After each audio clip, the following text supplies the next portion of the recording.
Hello friends, welcome to my YouTube channel nursing with Himanshi. तो आज का हमारा टॉपिक है फिटल सर्कुलेशन। तो हम इसे with diagram and flow chart दोनों से समझेंगे। So let's start. तो सबसे पहले फिटल सर्कुलेशन नॉर्मल सर्कुलेशन से डिफरेंट क्यों होता है?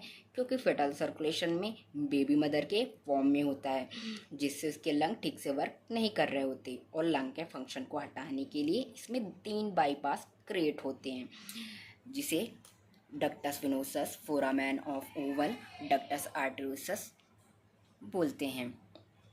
तो हमारा फिटल सर्कुलेशन प्लेसेंटा के थ्रू स्टार्ट होता है। तो सबसे पहले ब्लड प्लेसेंटा के थ्रू अम्बिलिकल कॉर्ड में आता है। अम्बिलिकल कॉर्ड से ब्लड अम्बिलिकल वेन में होते हुए लीवर में आता है। लीवर में पोर्टल वेन होती है, जिसकी 2 ब्रांचेस होती हैं, राइट एंड लेफ्ट ब्रांच। तो ये अम्बिलिकल वेन जा कर के लेफ्ट ब्रांच में कनेक्ट हो जाता है और ये ब्लड का लीवर में कोई वर्क नहीं होता है, तो इसे आगे बढ़ाना होता है और इसके लिए एक बाईपास क्रिएट हो जाता है, जिसे हम डक्टस विनोसस बोलते हैं। ये हमारा फर्स्ट बाईपास होता है। डक्टस विनोसस से होते हुए ब्लड इंफीरियर वेना कावा में आता है और we know that inferior vena cava में इम्प्योर ब्लड होता है और डक्टस विनोसस के थ्रू हमारा प्योर ब्लड आता है। तो इससे कोई प्रॉब्लम क्रिएट नहीं होती है। मेजरली इसमें प्योर ब्लड होता है। तो ब्लड हमारा इंफीरियर वेना कावा एंड सुपीरियर वेना कावा के थ्रू राइट एट्रियम में आता है। राइट एट्रियम से ब्लड राइट वेंट्रिकल में आता है। राइट वेंट्रिकल से ब्लड पल्मोनरी आर्टरी के through left and right lung में जाता है। बट फिटल सर्कुलेशन में लंग वर्क नहीं कर रहे होते, तो ब्लड वापस रिटर्न हो जाता है। तो इसके लिए दूसरा बाईपास क्रिएट हो जाता है, जिसे हम डक्टस आर्टेरियोसस बोलते हैं। फिर डक्टस आर्टेरियोसस के थ्रू आर्च ऑफ आयोटा में ब्लड आता है। हम देख रहे होते हैं कि कुछ ब्लड राइट एट्रियम से लेफ्ट एट्रियम में आ रहा होता है। किसके थ्रू? फोरामेन ऑफ ओवल के थ्रू, जो कि हमारा थर्ड बाईपास होता है। फिर राइट एट्रियम से ब्लड लेफ्ट एट्रियम में आता है। लेफ्ट एट्रियम से ब्लड लेफ्ट वेंट्रिकल में आता है। फिर लेफ्ट वेंट्रिकल से ब्लड आर्च ऑफ आयोटा में आता है। तो इसमें 2 वे मिल गए। जिस पहला वे क्या होता है? Ductus arteriosus. दूसरा वे होता है फोरामेन ऑफ ओवल। ठीक। फिर आर्च ऑफ आयोटा से ब्लड होते हुए डिसेंडिंग आयोटा में आता है। डिसेंडिंग आयोटा में 2 ब्रांचेस में कन्वर्ट हो जाता है, जिसे right and left common iliac artery बोलते हैं। फिर ये फर्दर ब्रांचेस में डिवाइड हो जाता है, जिसे हम external and internal iliac artery बोलते हैं। इसमें एक्सटर्नल इलियक आर्टरी का कोई वर्क नहीं होता है और इंटरनल इलियक आर्टरी जा कर के umbilical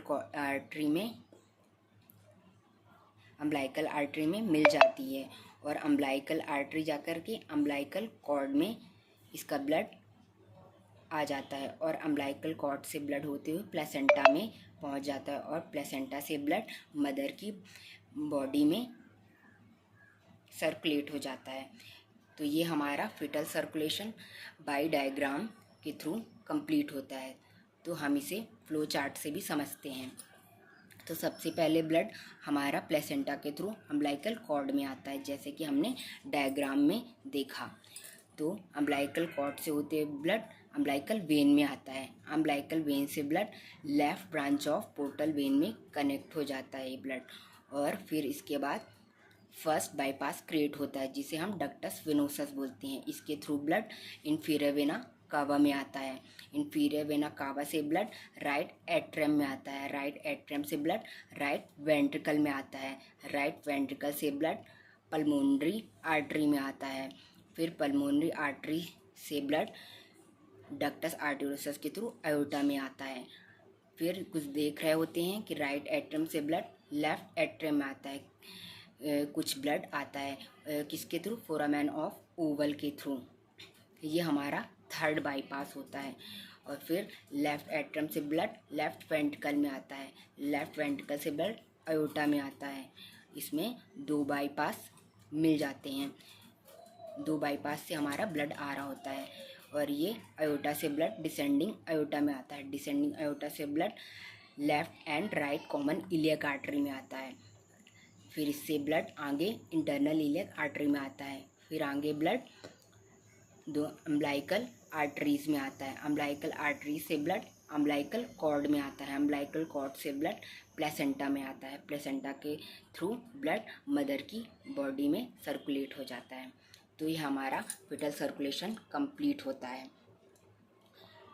with the diagram and flow chart से। तो हम इसे एनिमेशन के थ्रू भी समझते हैं। So thank you.